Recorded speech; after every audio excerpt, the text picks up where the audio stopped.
Porky's wasn't just a comedy, it was a cultural earthquake, pushing the boundaries that redefined a genre with outrageous humor and unapologetic mischief. Yet, it faced pushback, studio skepticism, censorship battles, and a budget that barely held it all together. These are 20 insanely hilarious facts about Porky's you didn't know. And tucked beneath the insanity, real stories that happened almost 2 decades earlier. So sit back, grab your popcorn, and let's rewind time. Number 1. The infamous shower scene where the guys looked through the peephole almost got cut. Movie director Bob Clark wasn't convinced the scene would pass the ratings board, calling it too risque for mainstream audiences, fearing that it might lead to the film earning an X rating. Even studio execs pushed back, demanding it to be toned down, possibly even removed completely. Yet, Clark didn't agree, arguing it was the heart of the film's rebellious humor, capturing the raw teen spirit of the 1950s. Then came the test audiences. They roared with laughter, proving him right, and the scene stuck. It transcended the film and became one of the most iconic moments in comedy history. Just as well, since it captured the teenage audacity of the era. Number 2. Unlike many thought-out scripts, this one was born from a feverish haze, a disorder that nearly ended the life of director Bob Clark. While bedridden with mononucleosis in 1979, Bob Clark had nothing but time. But when co-writer Roger Swaybill visited, he began dictating the story. It took 4 days of Swaybill listening to the teenage stories of Clark, recording them on a cassette recorder. And despite the pain, both men laughed with every new story. Swaybill later recounted that he was weeping with laughter, and the cassette would become the main script for the story, leading to the chaotic, unfiltered energy captured by the film. Yet, many still believe it was a US production about teens in Florida, but that wasn't the case. Number 3. Yes, the film might feel American and have a very 1950s US tone about it, but this was not the original intention. Bob Clark initially wanted to film it in Canada, trying to capture the Canadian youth and authenticity. However, taxes would have completely destroyed the already low budget, and the film's idea was hanging by a thread. Then Clark came up with an idea, choosing Florida for filming, yet trying to keep it as Canadian as possible. The studio didn't like this one bit, but relented, and for the next 24 years, it was the highest-grossing Canadian film, despite being filmed entirely in the United States. Ridiculous, right? It fooled everyone into thinking it was pure Americana, when it was a Canadian film in disguise. Number 4. Following the massive profits of Porky, the studio made 2 sequels, Porky's The Next Day and Porky's Revenge. Yet none of them came close to the original. Then, in 2002, Howard Stern bought the rights to the film. His plan? A complete remake. 2 other companies also had the rights, or at least they were claiming ownership. So, legal battles ensued. Only by 2013 was a confidential settlement reached, leading to one massive question: who owns the right to Porky's? However, an unofficial remake was released by Lantana in 2008, called Porky's Pimpin' Pee-wee. Who knows what that was like? Maybe the kid who starred in Kindergarten Cop was perhaps a better Pee-wee. Let me know in the comments if you've watched it. Number 5. Porky's had a few crazy scenes, from barely clothed women to complete disrespect for authorities. Back in the 1980s, this was already frowned upon by the average conservative American. In fact, critics Siskel and Ebert called it the worst film of the year at one point, citing the way women were treated as their biggest concern. However, they've gone on to praise Revenge of the Nerds, possibly an even worse goofball comedy. Perhaps it was the Tallywhacker scene that sparked the outrage. Number 6. During the scene of the Tallywhacker, Tommy stuck his natural weapon through the shower peephole, but instead of the ladies, Miss Ballbricker came along and noticed this horrific sight. She latched onto it with both hands, sending audiences into weeping laughter. The scene was filmed in a single take.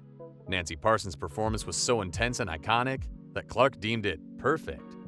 Using a dummy prop at least saved Tommy from any pain, but one true thing is that the film's crew lost it, being unable to contain their laughter. Kinda funny, given that the cast was actually not teenagers in the first place. Number 7. The film pictures a bunch of teenagers, all trying to, well, get their fun in. But finding a bunch of high school kids who could pull off this acting was nearly impossible. They came with logistical issues, all related to working with minors. So, Clark hatched a plan. He chose actors in their mid-20s who could possibly pull off the look of a teenager. Yet, Brian Schwartz was already 29, with Pee-wee Dan Monahan 26, and most of the other actors in their mid to late 20s. And it worked. Audiences lapped it up, despite critics being the ones who noticed they didn't exactly pass as teens. Perhaps this was what teenagers looked like in Clark's historic 1950 stories. Number 8. Bob Clark didn't just have a high school life. He had stories. He created memories. So, when the camera rolled, the director lived the characters, seeing himself in Tommy and Pee-wee. Yet, the gags and mischief weren't just made up to be fictional. And even before the film, Clark spent 15 years ripping stories from his own life. The pranks, the antics, and the gags weren't just made up, but were moments from his life that actually happened. This authenticity gave the film a personal touch, even if exaggerated. And it worked, because the truth is often wilder than fiction. But the truth could have potentially led to censorship. Number 9. There were many moments in the film, from the tallywhacker grab to the shower scene, that faced increased scrutiny from the ratings boards. The MPAA were horrified by the explicit content, even citing the sexual humor as a problem. An X rating was on the cards. But Clark, at the back, trimmed a couple of scenes, constantly debating with ratings boards on what is too far. Then a rating was handed down. The film was rated R, possibly the best Clark could have hoped for. Even then, many theaters refused to show it, fearing backlash. And despite all this controversy, it was a cash cow, with these same theaters later crawling back for the rights to show it. Number 10. Early in the film, Porky dumps the boys into the swamps. But there was one glaring problem. The Everglades in Florida have murky waters and thousands of alligators. But Clark wanted the scene to feel authentic and insisted on using the real swamps of the Everglades. So, the scene went ahead, and the boys were dumped into the real frigid waters of the Florida swamps. A bunch of crew members were put on standby to help keep an eye on any alligators. And many of these crew members can actually be seen standing on the deck. Yes, the scene was risky, but it added a gritty realism to the scene. Somewhat wild, but the risk paid off in the hilarity of it. Hopefully, this was another one-take wonder. But even before that, Lassie almost passed on her part. Number 11. When Clark first approached Kim Cattrall about playing the role of Miss Honeywell, the actress was horrified by the role. She didn't like the sexual nature and thought it would harm her acting career going forward. So, Bob Clark didn't panic. He calmly convinced her, but did so by telling her about the character's comedic depth, explaining just how much of a fan favorite she would become, and the actress relented.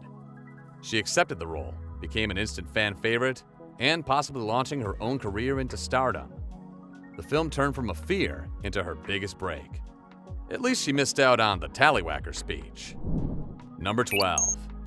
When Miss Ballbricker demanded that Tommy and the other line up to identify the tallywhacker, the whole crew burst out in laughter. While most of this was scripted, the principal had to keep a cool and calm facade, but this proved impossible. Actor Doug McGrath repeatedly disrupted the filming, as he cracked up each time Nancy Parsons delivered those iconic lines.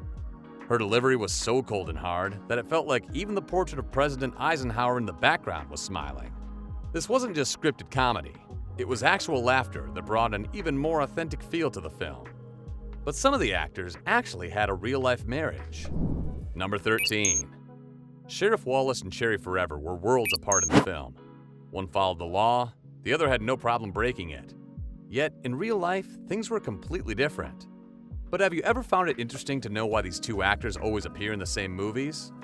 Some might call it great chemistry, but the truth is even deeper than their parts in Porky's and Nobody's Perfect. The latter was also produced by Clark. However, no one really knew why. The truth is that Alex Karras, who played Sheriff Wallace, was actually married to Susan Clark in real life, and Clark simply enjoyed the creative connection he had with the couple.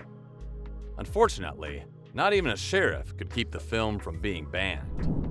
Number 14. Now, Clark already had an uphill battle with ratings boards, who wanted to give it an X rating. He fortunately fought this off in the United States, but in some parts of Ireland, he wasn't so lucky. Due to its explicit content, the film was never aired, while some conservative groups in the United States also called for its ban. But as moral turpitude is proven, the more something is banned, the more popular it becomes. Much like Prohibition, people would sneak around and pass the film around, and eventually, the authorities realized that trying to control it was absolutely ridiculous. That is why rating boards are so critical of films. Number 15. Words with double meanings, or double entendres, have proven useful throughout Hollywood, and specifically in the comedy niche. Names like Meat, Honeywell, Pee-wee, and Sherry Forever were purposely designed double entendres to amplify the cheeky humor of the film. Yet, many conservatives hated it, calling for direct intervention. Clark stuck to his guns, audiences caught on, and many of these names would go on to be iconic gags, almost as iconic as the word tallywhacker, which literally transcended the film and is still a modern-day classic. Then there is something you've probably never heard of. Number 16. To add even more fuel to the fire, Porky's got its own video game just 2 years following its release.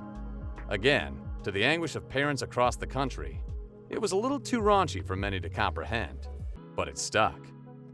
The player had to control Pee-wee, navigating the character through various obstacles on his way to the strip club. Now, the game didn't go on the break sales record of the Atari 2600, but it added a nice touch to the film, allowing teens all over the world to feel part of the journey. It just amplified the film's cultural footprint. Number 17. Growing up in the 1950s, Clark experienced the real-world racism and anti-Semitism. Clark wanted this to feature in the film, reflecting the era's tensions, but doing so would not be easy. So, the genius that is Bob Clark went all in, adding a little racist edge to allow the characters to show their bigotry. It even created a massive stir amongst the audiences, and critics believed it to be completely mishandled. Yet, Clark simply ignored the comments, and the film went on to be a massive success, with no one claiming it to be racist whatsoever. Proof of how comedic humor could change the way people perceive serious topics. Good thing it was filmed in the 80s. Then there is Porky's Bar. What happened to it? Number 18. As the film drew to a close, the boys, now fed up with Porky's, hatched a plan, something that would send viewers home with a bang. Clark decided that the bar needed to be destroyed.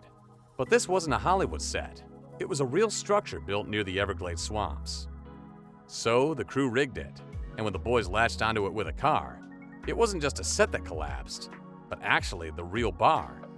And here's the real genius behind the scenes. Clark had one take for this to work, so everything needed to be perfect. It all came together perfectly, making it another epic one-take wonder. Number 19. Even before filming started, the crew and cast members all just believed it to be another parody, maybe something like Young Frankenstein. No one truly believed it to be a success, especially given the minuscule $4 million budget. But Clark believed that authenticity would turn this into a cultural masterpiece. And when the test screenings took place, audiences went wild. To actors like Dan Monahan, this came as an absolute shock. Then came the box office haul, even more shocking. So finally, the crew believed. Once again, the underdogs won, and a second film was scheduled for release. Number 20. Bob Clark never wanted to film Porky 2 the next day. He didn't believe a follow-up was needed, but the studio persisted, so Clark leveraged the profits of the first film. He struck a deal with the studio that he would direct the film, only if they allowed him to film A Christmas Story.